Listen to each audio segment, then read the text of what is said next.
الله.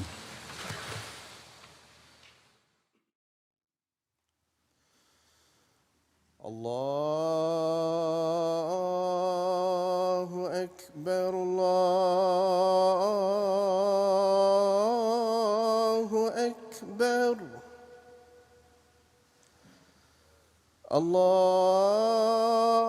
الله أكبر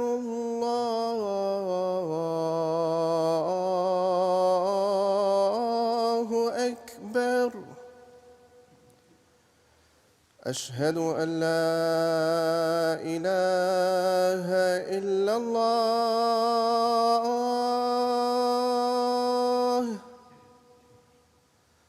أشهد أن لا إله إلا الله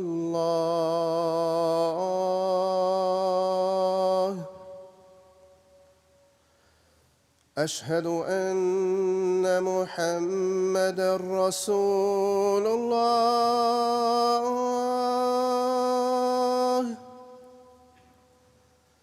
أشهد أن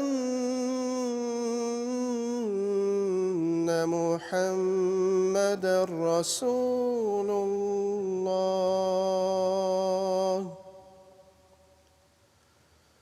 حي على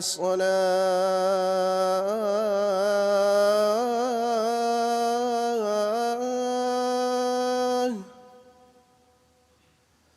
حي على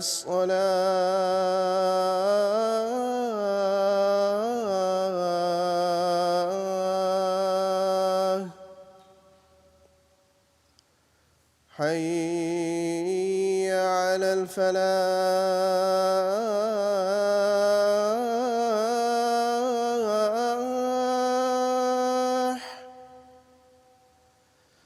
حي على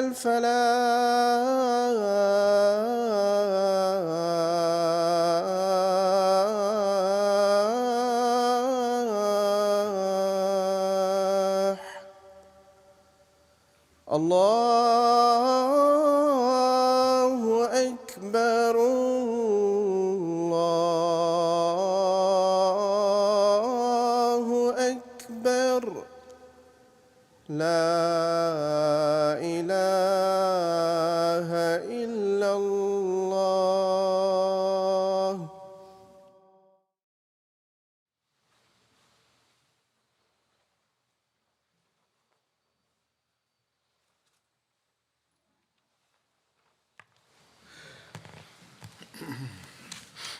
السلام عليكم ورحمة الله.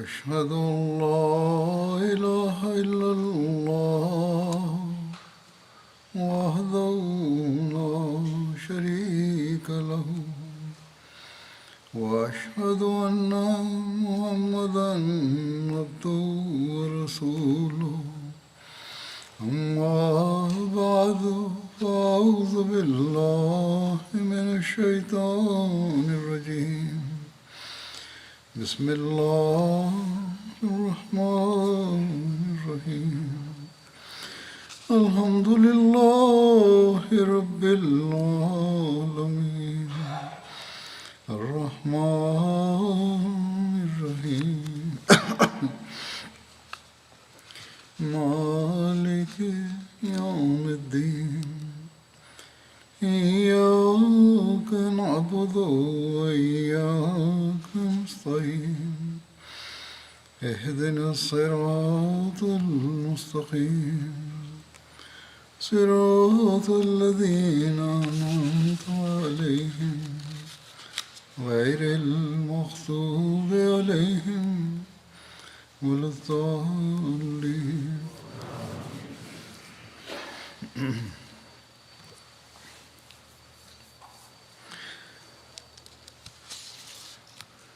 गुज़श्ता खुतबे के आखिर पर जो तारीख Hacia el final del sermón del viernes anterior, फुरात बिन हयान के कबूल इस्लाम का भी जिक्र हुआ था।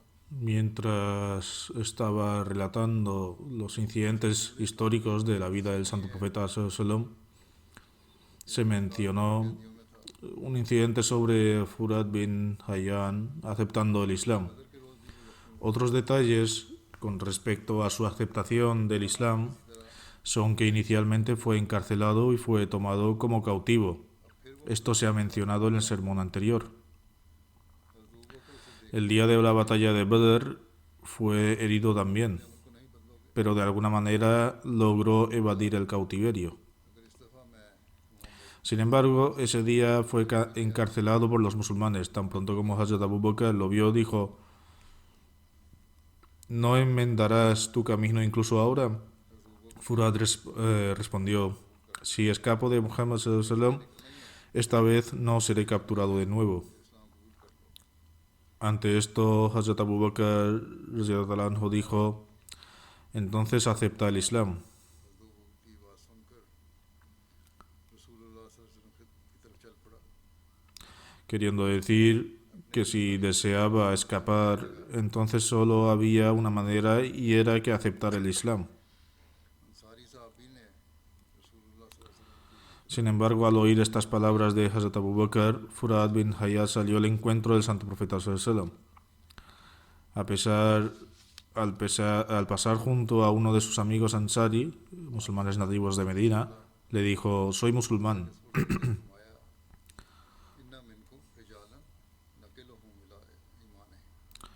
El compañero Ansari fue a ver al santo profeta sallallahu alaihi wasallam y le informó que había aceptado el Islam. Confiando su asunto a Dios, el santo profeta sallallahu alaihi wasallam dijo: hay sin duda algunos hombres entre vosotros cuya fe les dejamos a ellos.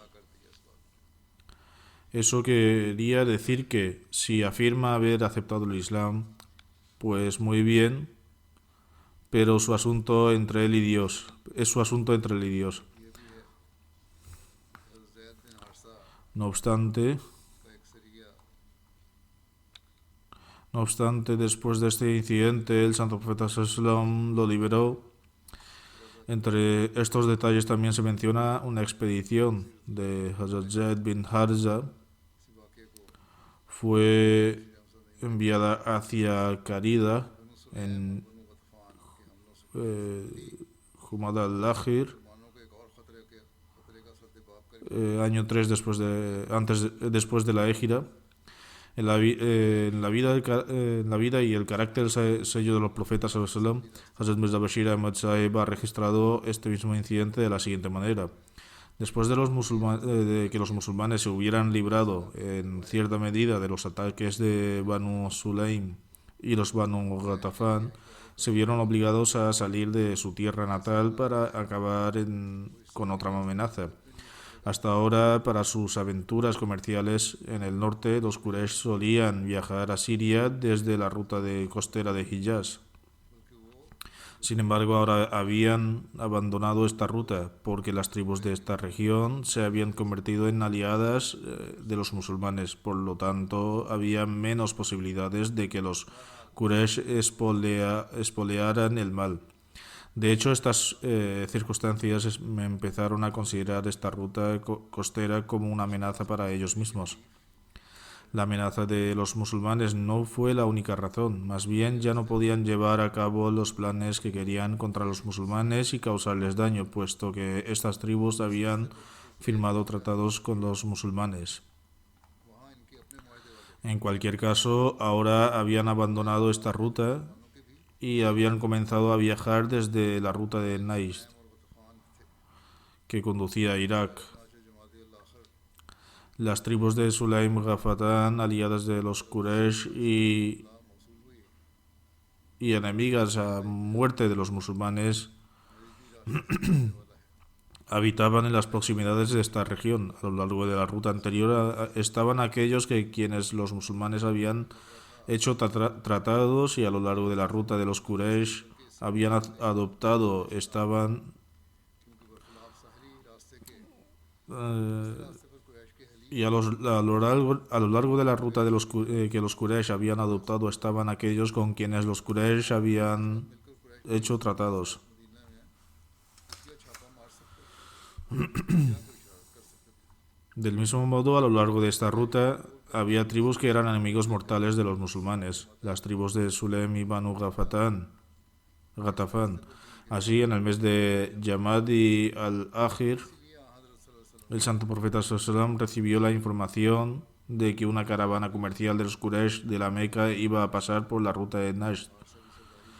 Es obvio que si el movimiento de caravanas pertenecientes a los Quraysh hacia y desde la región costera era una causa de amenaza para los musulmanes, su paso por la ruta de Najd era igualmente, mejor dicho, incluso más peligroso. La razón es que a diferencia de la ruta costera, esta nueva ruta estaba habitada por los Quraysh, que al igual que estos estaban sedientos de sangre de los musulmanes. Era muy difícil para los Quraysh unir fuerzas con ellos y lanzar un ataque repentino contra Medina por la noche o realizar cualquier otro acto de maldad. Entonces, para debilitar a los Quraysh y presionarlos para que se inclinaran a buscar la reconciliación, era necesario interceptar sus caravanas también en esta ruta. Por lo tanto, tan pronto como el santo profeta Sassón recibió la noticia, envió a un destacamento de sus compañeros bajo el liderazgo de su esclavo liberado, Zayd bin Harza. Jefes como Abu Sufyan bin Harb y Safwan bin Umayya también acompañaron a esta caravana comercial de los Quraysh. Zayd cumplió con su deber con notable rapidez e inteligencia y sometió a estos enemigos del Islam en un lugar conocido como Kirada, situado en Najd.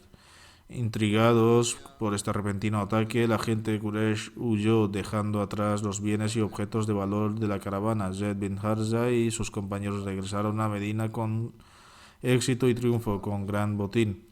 Algunos historiadores han escrito que la guía de esta caravana de los Quraysh era un hombre llamado Furat, que fue hecho cautivo por los musulmanes y liberado cuando aceptó el Islam. Sin embargo, otras narraciones demuestran que era idólatra encargado de espiar a los musulmanes. Sin embargo, más tarde, tras hacerse musulmán, emigró a Medina. Otro incidente ocurrido en la misma época fue el asesinato de Ka'b bin Ashraf. Ka'b bin Ashraf era uno de los jefes de Medina y fue incluido en el tratado firmado por el profeta sallallahu alaihi wasallam. Sin embargo, después de aceptar el tratado, intentó sembrar el desorden y el profeta ordenó que fuera condenado a muerte. Los detalles de este incidente se mencionan en Sahih al-Bukhari como sigue. Hazrat Jabir bin Abdullah narra que el santo profeta sallallahu alaihi wasallam dijo: ¿quién está dispuesto a tratar a Ka'b bin al-Ashraf, que ha herido a Dios y a su mensajero? Entonces Muhammad bin Maslama se levantó diciendo: oh mensajero de Dios, ¿quieres que lo mate? El santo profeta sallallahu alaihi wasallam dijo: sí. Entonces Muhammad bin Maslama se dirigió a Ka'b y le dijo: ese hombre, refiriéndose al santo profeta sallallahu alaihi wasallam, nos exige limosna y nos ha perturbado y ha venido a pedirle algo prestado. Ante esto Ka'b dijo: por Dios, os cansaréis de él, es decir, se cansarían del santo profeta sallallahu alaihi wasallam y lo abandonarían.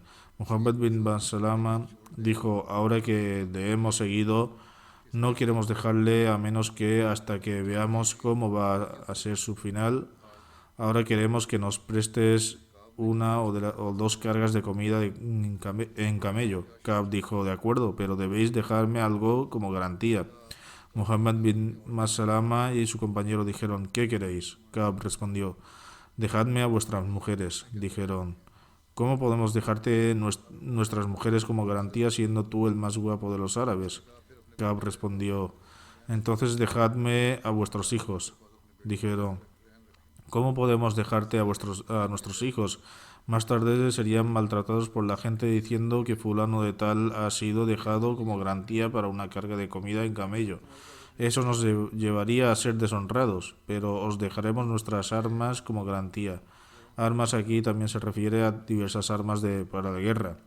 Prometieron que volverían a Ka'b, y así volvieron por la noche acompañados por el hermano adoptivo de Ka'b, Abu Naila, y Ka'b les invitó a entrar en su fortaleza y luego bajó a verles. Su esposa preguntó: ¿A dónde vas a estas horas? Ka'b respondió: solo han venido Muhammad bin Maslama y mi hermano adoptivo, Abu Naila. Su esposa dijo: oigo un ruido como si goteara sangre. Ka'b dijo: un hombre honorable debe responder a una llamada por la noche, aunque se le invite a ser atacado. Muhammad bin Maslama fue con 2 hombres y les dijo: cuando venga Ka'b, me agarraré a su pelo y lo oleré. Y cuando veáis que he hecho con su cabeza, entonces adelantaos y matadle. Ka'b bajó hacia ellos envuelto en su capa y que olía perfume. Muhammad bin Maslama dijo: nunca he olido un perfume mejor que este. Es decir, que el aroma era excelente. Ka'b respondió: tengo las mejores mujeres árabes, que son las más perfumadas y hermosas. Muhammad bin Maslama pidió: ¿Me permites oler tu cabeza? Ka'b respondió: sí. Le olió e hizo que sus compañeros también le olieran. Luego pidió: ¿me permites oler tu cabeza de nuevo? Ka'b respondió: sí. Cuando Muhammad lo tuvo bien agarrado, dijo a sus compañeros: atrapadlo. Así que lo mataron y fueron a ver al Santo Profeta Sallallahu y le informaron. Otros detalles de Ka'b siendo herido, como se menciona en el comentario de Sahih al-Bukhari, Shar Umdat al-Qari, que son que cuando Muhammad bin Maslama y sus camaradas atacaron a Ka'b bin Ashraf y lo mataron, uno de los camaradas, Hazrat Haris bin Auf, fue golpeado por la punta de la espada y por lo tanto fue herido. Fue herido por la punta de la espada de uno de sus camaradas. Sus compañeros lo levantaron y rápidamente llegaron a Medina. Presentándose ante el Santo Profeta Sallallahu, el Santo Profeta Sallallahu aplicó su saliva sobre la herida de Hazrat Haris bin Auf, después de lo cual no experimentó ninguna molestia. El asesinato de Ka'b en Ashraf ha sido mencionado en la vida y el carácter del sello de los profetas. Como sigue, lo mencionaré brevemente aquí. La batalla de Badr puso de manifiesto la sincera amistad de los judíos de Medina, e incluso el exilio de los Banu Qaynuqa fue incapaz de influir en los otros judíos hacia la reconciliación y continuaron creciendo en sus malicias y disturbios. El incidente de la ejecución de Ka'b bin Ashraf es también un eslabón de esta cadena. Aunque Ka'b era judío por religión, en realidad no era judío por ascendencia, más bien era árabe. Su padre Ashraf era un hombre muy inteligente y astuto de los Banu Nibban, que vino a Medina y desarrolló relaciones con los Banu Nadir y se convirtió en su confederado. Al final logró ganar tal poder e influencia que Abu Rafi bin Abil Hakik, jefe principal de los Banu Nadir, le dio a su hija en matrimonio. Fue esta misma hija quien dio a luz a Ka'b, quien creció hasta alcanzar su estatus aún mayor que la de su padre. Esto fue hasta tal punto que finalmente asumió tal capacidad que todos los judíos de Arabia comenzaron a aceptarlos como su jefe. Además de ser hombre atractivo y bien formado, Ka'b también era un poeta elocuente y un hombre muy rico. Mediante gastos generosos siempre mantendría a los académicos y otras personalidades influyentes de su nación bajo su propio control. Sin embargo, desde una perspectiva moral, era un hombre de moral extremadamente mala y un maestro en el arte de los planes y conspiraciones secretas. No había malas costumbres que él no poseyera. Cuando el Santo Profeta Sallallahu emigró a Medina, junto con los demás judíos, Ka'b bin Ashraf también participó en el tratado que el Santo Profeta Sallallahu redactó entre los judíos con respecto a la amistad mutua, la paz y la seguridad, y la solidaridad colectiva. La solidaridad colectiva defensa. Participó en este juramento exteriormente. Sin embargo, en lo más profundo de su ser, el fuego de la malicia y enemistad comenzó a arder en el corazón de Ka'b, y comenzó a oponerse al Islam y al fundador del Islam a través de planes secretos y conspiraciones. Como tal, está registrado que cada año Ka'b daba una gran suma de caridad a los eruditos y líderes religiosos judíos. Sin embargo, después de la migración del Santo Profeta Sallallahu, cuando estas personas vinieron a cobrar sus asignaciones anuales, durante el curso de la discusión, él comenzó a mencionar al Santo Profeta Sallallahu y le preguntó su opinión sobre el Santo Profeta Sallallahu a la luz de las escrituras religiosas. Ellos respondieron que aparentemente parecía como si él fuera el mismo profeta que había sido prometido en la Torá.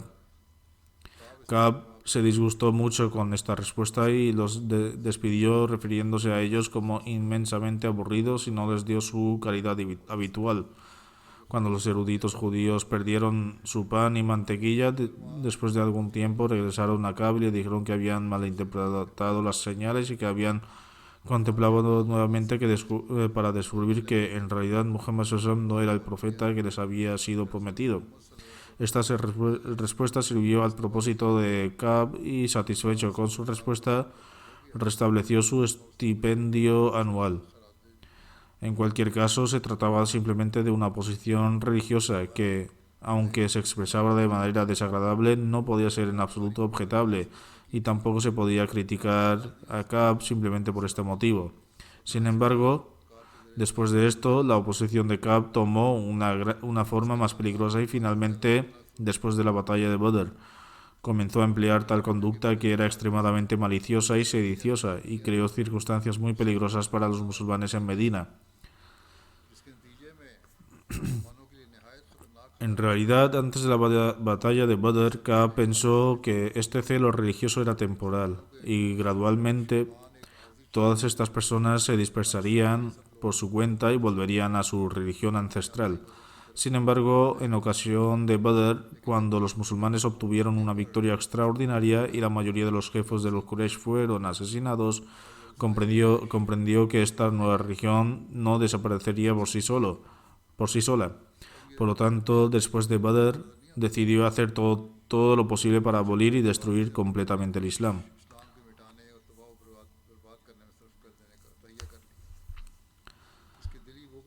La primera expresión de su más sincero rencor y celos fue cuando la noticia de la victoria de Badr llegó a Medina. Al escuchar esta noticia, al principio, Ka'b dijo, mientras anunciaba abiertamente, que esta noticia parecería ser falsa, porque era imposible para Muhammad SAW triunfar sobre un ejército tan grande de los Quraysh, y para tan renombrados de los jefes de la Meca serán reducidos a polvo. Si esta noticia es cierta, entonces la muerte era mejor que esa vida.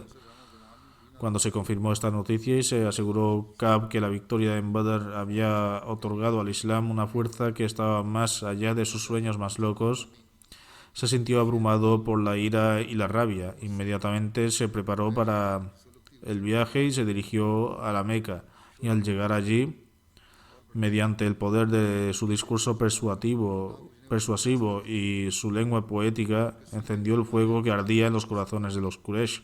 Los incitó aún más. Creó en sus corazones una sed insaciable de sangre musulmana y los llenó de sentimientos de venganza y enemistad.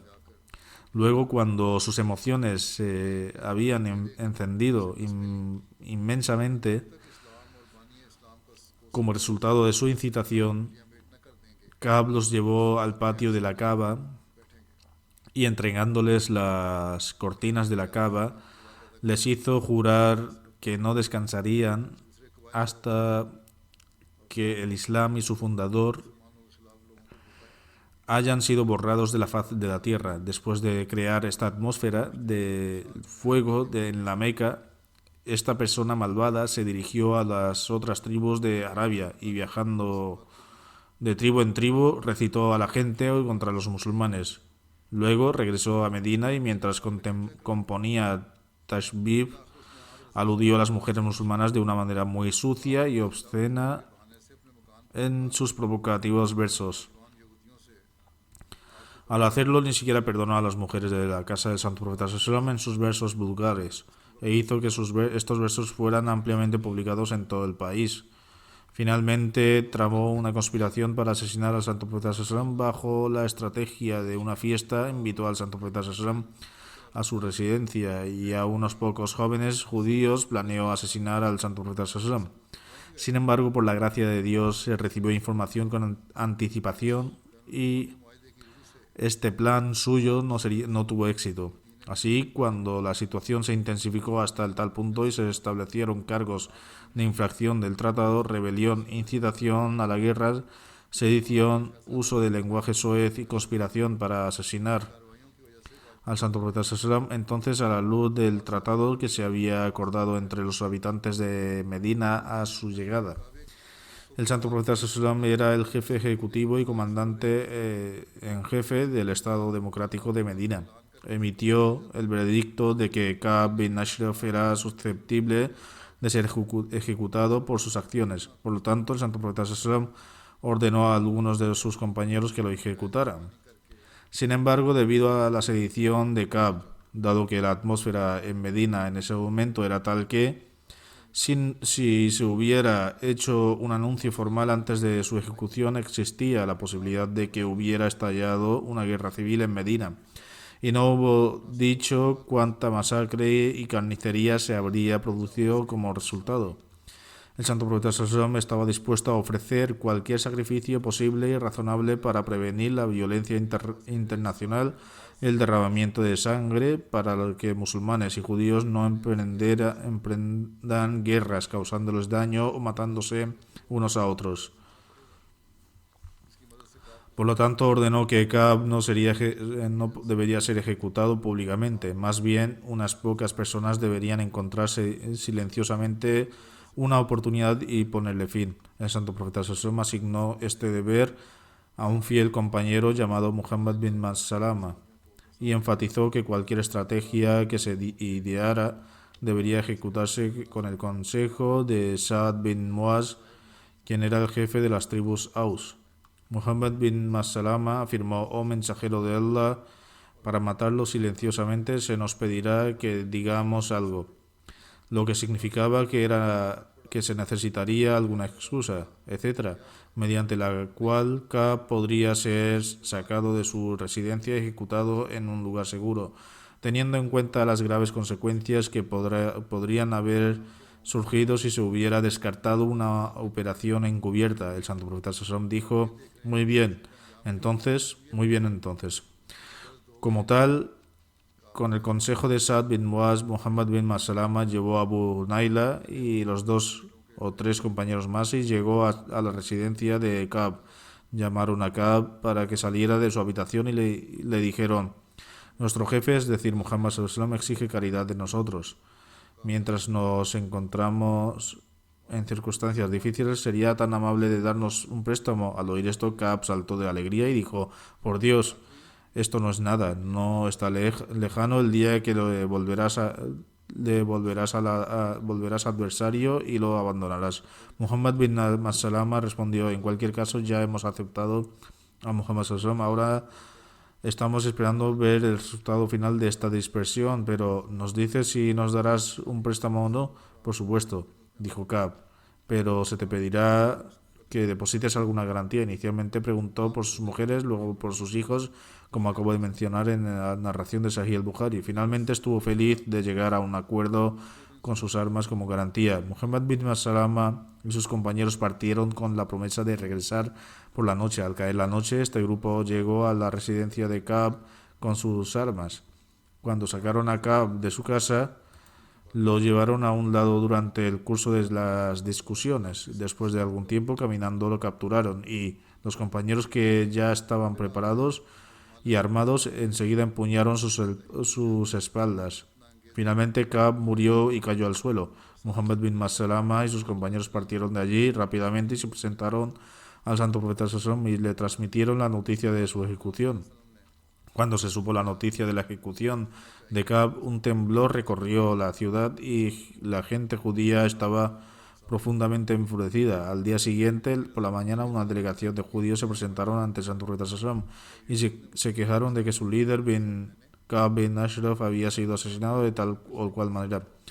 El Santo Profeta Sallam escuchó sus comentarios y dijo: ¿estáis también al tanto de los crímenes de los que Ka'b es culpable?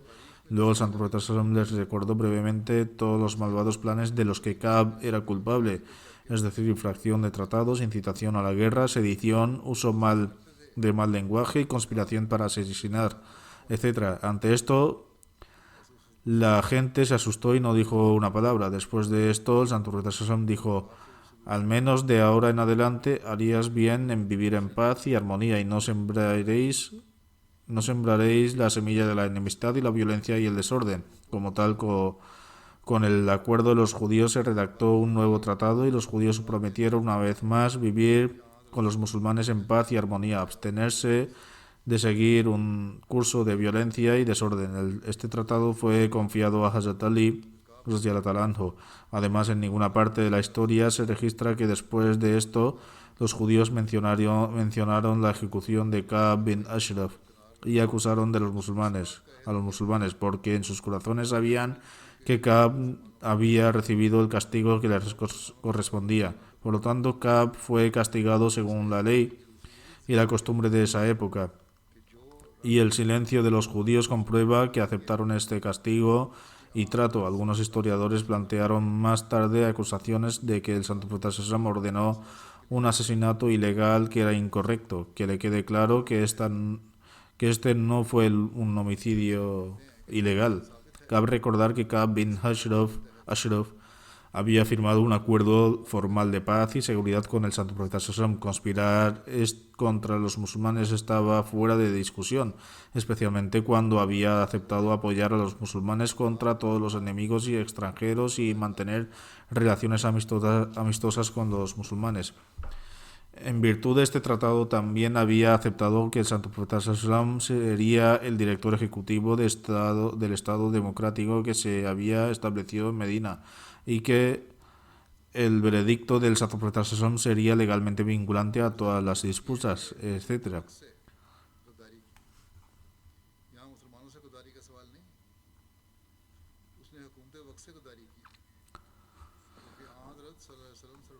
Hazrat Mirza Bashir Ahmad Sahib escribe: por lo tanto, la evidencia histórica demuestra que bajo este mismo tratado el pueblo judío presentaba sus casos ante el Santo Profeta Sallam y él administraba veredictos para ellos.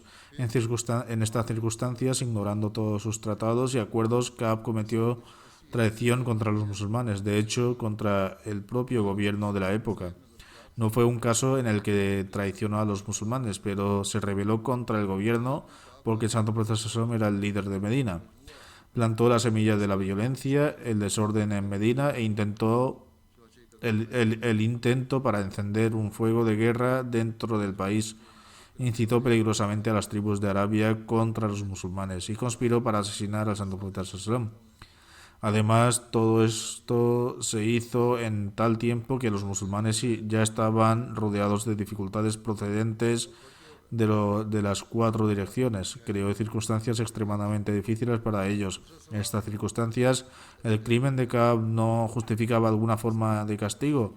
Así pues, se tomaron tales medidas. Incluso hoy en día, en países conocidos como civilizados, cuando un criminal es culpable de los delitos de rebelión, infracción de tratado, incitación a la guerra e intento de asesinato, a esa persona no se le aplica la pena de muerte. Entonces, ¿cómo puede ser esto objetable? De hecho, lo que está sucediendo hoy en día en Palestina e Israel es una escala mucho mayor y es injustificado en muchos sentidos. La segunda pregunta se refiere al método de ejecución y por qué fue asesinado en secreto durante la noche. Con respecto a esta cuestión, cabe recordar que en aquella época no existía un poder gobernante formal en Arabia. De hecho, se elegía un líder, pero no era solo su veredicto, sino que cada individuo y cada tribu era libre e independiente para tomar decisiones. Si hubiera que tomar decisiones colectivas, serían tomadas por el Santo Profeta Sallam. Pero si hubiera que tomar decisiones por separado, las tribus podrían tratarlas ellas mismas. En este estado, ¿qué tribunal de justicia existía donde pudiera presentarse un caso contra Ka'b y solicitar una sentencia formal para su ejecución, debería haberse presentado una denuncia ante los judíos de los cuales él era líder y que ya habían cometido traición contra musulmanes y creaban desorden cada dos días. Por lo tanto, era imposible plantear este asunto a los judíos. Se debería haber pedido justicia a las tribus de Sulaim y Gatafán, que habían planeado 3 o 4 veces lanzar un ataque repentino contra Medina por la noche, solo en los últimos meses. También eran sus tribus. Por lo que está claro que no se podía exigir justicia de ellas. Reflexionad sobre el estado de Arabia en ese momento y luego contemplad en que cuando una persona era culpable de provocación, incitación a la guerra, comportamiento malvado e intento de asesinato, y debido a esto su permanencia con vida se consideraba una amenaza para su propia seguridad y la seguridad del país. ¿Qué otra alternativa tenían los musulmanes excepto ejecutar a tal persona? Es mucho más beneficioso que un hombre malvado violento sea ejecutado en lugar de poner en peligro las vidas de muchos ciudadanos respetuosos de la paz y arruinar la paz del país. Dios Altísimo también afirma que el desorden es peor que matar.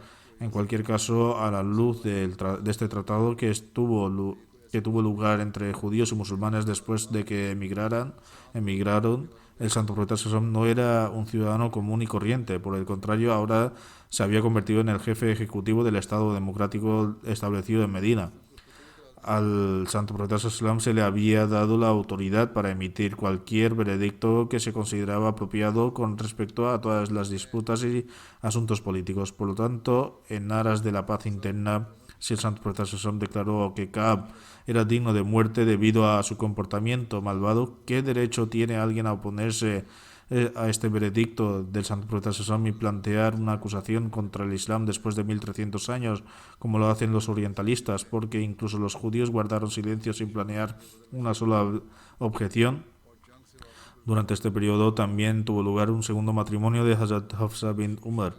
Hazrat Hafsa era hija de Hazrat Umar. Los detalles de su matrimonio con el santo profeta Sasam son los siguientes. El marido de Hazrat Hafsa luchó en la batalla de Badr y mientras regresaba de la batalla se enfermó y falleció. Participó en la batalla, pero murió durante su regreso de la batalla tras enfermarse.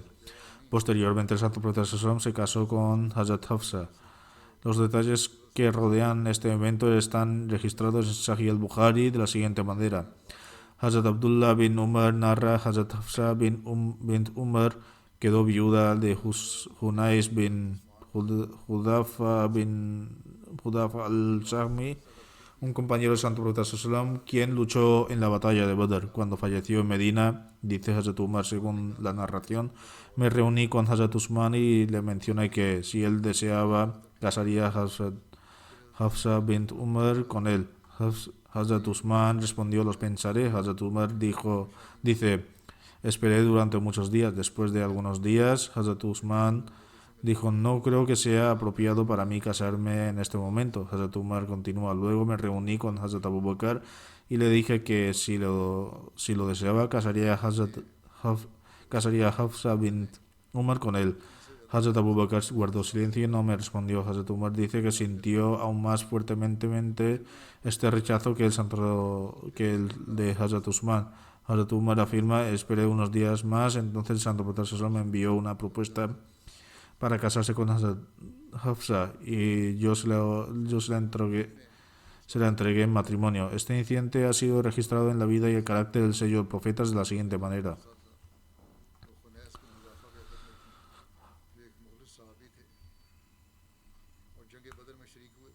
Hazrat Umar tenía una hija llamada Hafsa, quien estaba casada con un fiel compañero, Yunus bin Hudafa, quien había participado en la batalla de Badr. Después de Badr, al regresar a Medina, Yunus se enfermó y no pudo recuperarse de su enfermedad. Poco tiempo después de su fallecimiento, Hazrat Umar comenzó a sentir preocupación para casar nuevamente a Hafsa. En ese momento Hafsa tenía más de 20 años. Debido a su sencillez de naturaleza, Hazrat Umar mismo fue hacia Usman bin Affan y le mencionó que su hija Hafsa ahora era viuda y que si estaba interesado podía casarse con ella. Sin embargo, Hazrat Usman evitó el tema. Después de esto, Hazrat Umar se lo mencionó a Hazrat Abu Bakr, pero él también permaneció en silencio y no respondió. Ante esto, Hazrat Umar se entristeció profundamente y en ese mismo estado de consternación se presentó ante el Santo Profeta Sallam y le presentó el relato completo. El Santo Profeta Sallam respondió: Umar, no te preocupes en absoluto. Si Dios así lo quiere, Hafsa encontrará un marido mejor que Usman y Abu Bakr, y Usman recibirá una mejor esposa para Hafsa. El Santo Profeta Sallam dijo que esto porque ya tenía intención de casarse con Hafsa y dar su propia hija Kulsum a Hazrat Usman en matrimonio. फिर कुछ अरसे बाद हज़रत Tanto Hazrat Usman como Hazrat Abu Bakr eran conscientes de esto y por eso que rechazaron la propuesta de Hazrat Umar. Poco tiempo después el Santo Profeta casó a su hija Kulsum con Hazrat Usman. Después de esto el Santo Profeta envió él mismo la propuesta a Hazrat Umar para Hafsa. ¿Qué más podría haber pedido Hazrat Umar? Adoptó muy felizmente esta propuesta. Hazrat Hafsa se casó con el Santo Profeta en Shaban 3 después de la Égira y se convirtió en parte de su familia. Cuando este matrimonio tuvo lugar, Hazrat Abu Bakr le dijo a Hazrat Umar: quizá tu corazón sea entristecido por mi culpa. El hecho es que yo ya conocía la intención del Santo Profeta Sasón, pero no podía revelar su secreto sin permiso. Por supuesto, si el Santo Profeta Sasón no hubiera tenido esa intención, con mucho gusto me habría casado con Hafsa. Un detalle especial de casarse con Hafsa fue que era hija de Hazrat Umar, de quien se podría decir que era considerado el compañero más eminente después de Hazrat Abu Bakr, y era de los amigos más íntimos del Santo Profeta Sallallahu. Por lo tanto, con el fin de fortalecer aún más las relaciones mutuas para compensar el dolor de Hazrat Umar y Hafsa, que había sufrido por la prematura muerte de Junes bin Hudafa, el Santo Profeta Sallallahu consideró apropiado casarse por sí él mismo con Hafsa. Otro detalle general que se tuvo en cuenta fue que si el Santo Profeta Sallallahu hubiese tenido un mayor número de esposas, las tareas de predicación y propagación, así como la de educación y formación, podrían llevarse a cabo a una escala mucho más amplia, con mayor facilidad y de una manera más excelente entre las mujeres, que constituyen la mitad, sino más de la mitad de la población mundial en algunos aspectos. Hazrat Mirza Bashir Ahmad Sahib dice: en el momento de su matrimonio, Hazrat Hafsa tenía aproximadamente 21 años de edad. Después de Hazrat Aisha, como era hija de una persona que era la más eminente de entre los compañeros, tenía un rango especial entre las nobles esposas del Santo Profeta Sallam. También mantenía una estrecha relación con Hazrat Aisha y, excepto por algún otro desacuerdo, que no es nada fuera de lo común en este tipo de relaciones, ambas vivían juntas con mucho cariño. Hazrat Hafsa sabía leer y escribir. Así, hay una narración en los hadices que dice que aprendió a escribir de una compañera llamada Shifa bint Abdullah. Falleció en el año 45 después de la Égira, cuando tenía más o menos 63 años. También durante este periodo nació Hazrat Imam Hassan. Hazrat Imam Hassan bin Ali bin Abu Talib nació en el 3 antes de la Égira, en medio del Ramadán. Algunos afirman que nació en Shabbat 3 antes de la Égira. Otros dicen que nació un año después de la batalla de Ohad, mientras que otros dicen que nació 2 años después de la batalla de Ohad. Alama ibn Ayyar al-Asqalani, que escribió un comentario en Sahih al-Bukhari, dice que la primera opinión es más correcta y fiable. Hazrat Ali llamó a... Sin embargo, el Santo Profeta Sallam cambió su nombre por Hassan. 7 días después de su nacimiento, el Santo Profeta Sallam celebró su Hakika, un ritual que se celebra en el 7º día después del nacimiento. Le afeitó la cabeza y ordenó que se diera como limosna una cantidad de plata equivalente al peso de su cabello.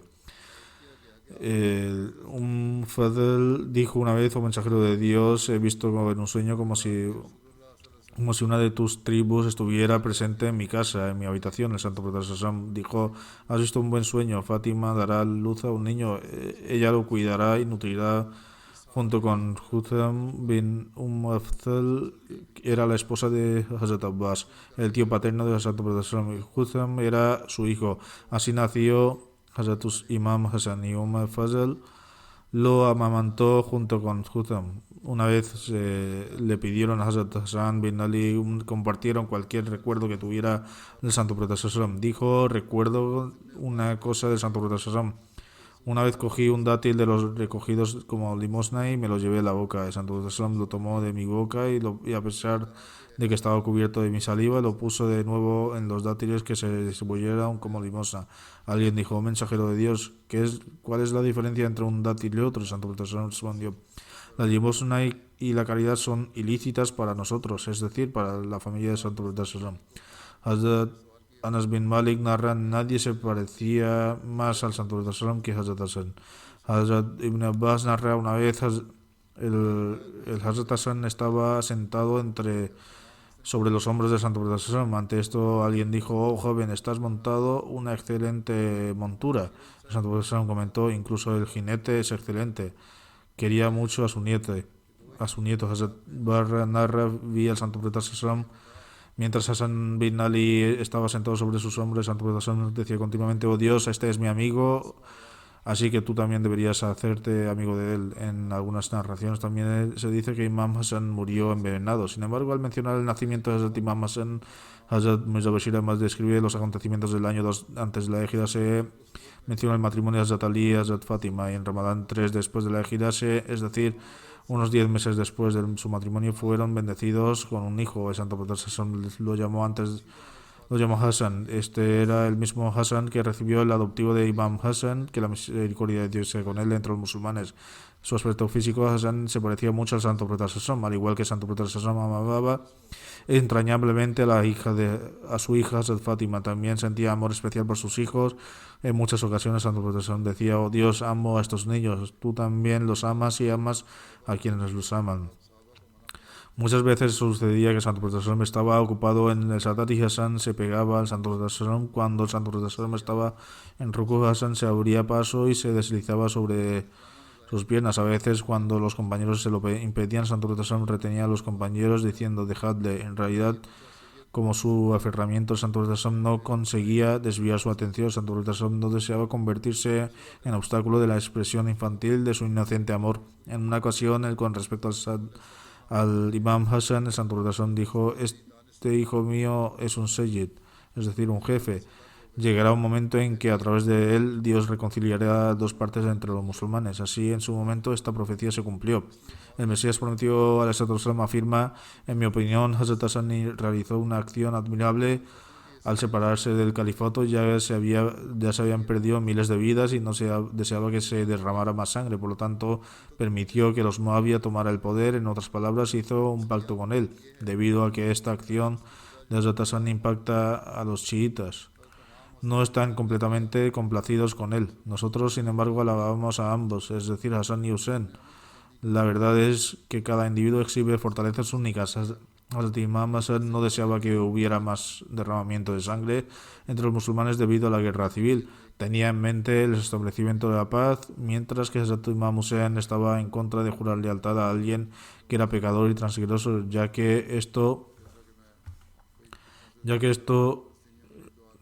permitiría que la corrupción entrara en la fe. Ambos, Hassan y Hussein, tenían intenciones puras. Los actos juzgan sus intenciones. Esta fue el incidente de estos nobles niños. He estado recordando a todo el mundo que rece por el pueblo de Palestina y deseo volver a hacer hoy lo mismo. Todo el mundo debe seguir rezando. Ahora las crueldades están sobrepasando todos los límites. En nombre de la lucha contra Hamas se matan niños, mujeres, ancianos y enfermos inocentes. Este supuesto mundo civilizado ha abandonado todas las reglas y principios de la guerra. Que Dios Altísimo conceda sabiduría a los países musulmanes. Hace aproximadamente 72 o 73 años, Hazrat Muslim Maud advirtió a los musulmanes que debían unirse. Deben decidir si desean morir uno a uno e individualmente si no logran unirse, o si desean mantener su existencia como una sola entidad. Ojalá esta gente entendiera esto hoy y se uniera. Ahora la situación es tal que alguien me dijo que a las personas que van a realizar la Umra peregrinación se les está diciendo que una vez allí no pueden mencionar nada relativo al conflicto de Israel y Palestina. Estas son instrucciones que da el gobierno cuando expide los visados. Si esto es cierto, entonces una expresión de gran cobardía por parte del gobierno musulmán. En cualquier caso, uno debe cumplir con los debidos derechos para realizar la Umra. Mientras se realiza la Umra peregrinación no se puede participar en este tipo de conversación, pero sí se debe rezar por los palestinos oprimidos. Que todos los que viajen a la peregrinación se acuerden de rezar por ellos. Hoy en día las naciones musulmanas alzan una voz, pero es una voz muy débil. Aunque algunos han alzado su voz, los no musulmanes y sus políticos y gobiernos han alzado voces más fuertes. Que Dios Altísimo infunda valor y sabiduría entre los musulmanes.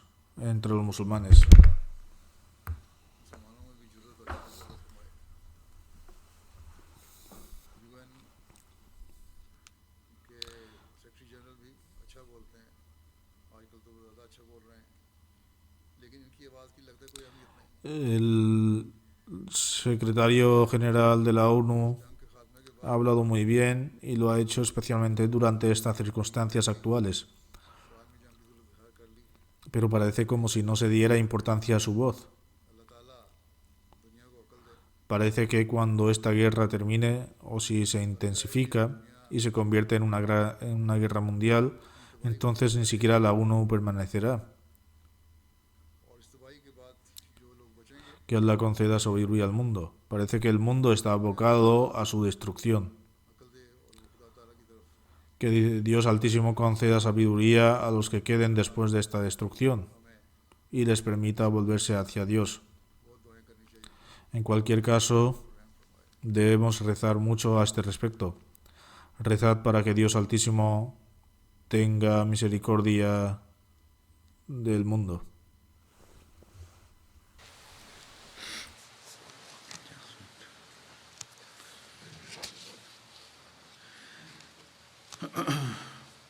Alhamdulillah, nahmaduhu wa nasta'inuhu wa nastaghfiruhu wa nu'minu bihi wa natawakkalu alayhi wa na'udhu billahi min shururi anfusina wa min sayyiati a'malina.